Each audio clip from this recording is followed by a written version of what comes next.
Hey guys, it's Weds. If you are new to the Barbarian class, you may not know that you can switch your weapon because the game does it for you automatically.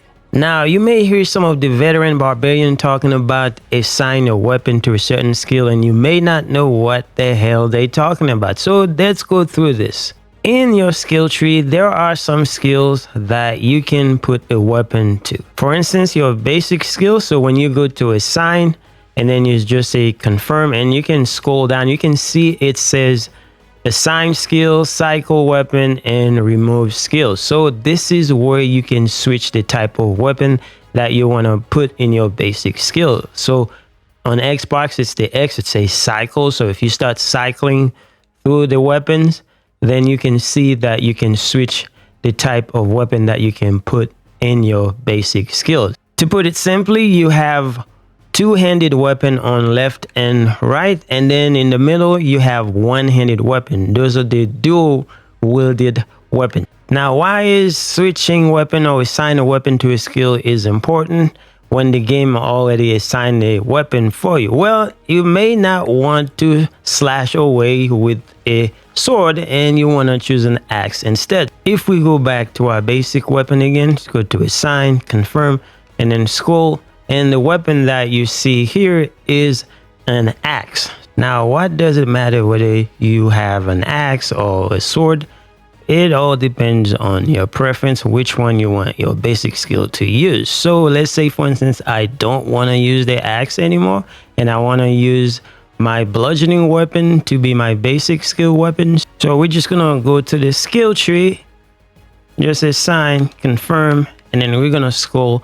And then we're just going to cycle through and say, I want to use my bludgeoning weapon to be my basic skill weapon. So I just assign it and then go on my merry way. And as you can see now, it's my bludgeoning weapon, which is the two-handed mace that is doing the damage for me. Now, the next best thing about the Barbarian weapon system is that you can see from the weapon expertise that each of those type of weapons will provide you with a type of bonus. And as a new Barbarian, it is important that you come here and select one of those weapons and put them in your technique.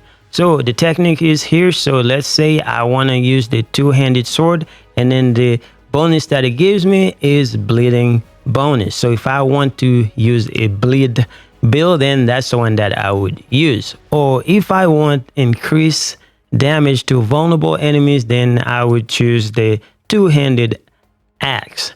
And then once you have this on there, then you're gonna have the bonus.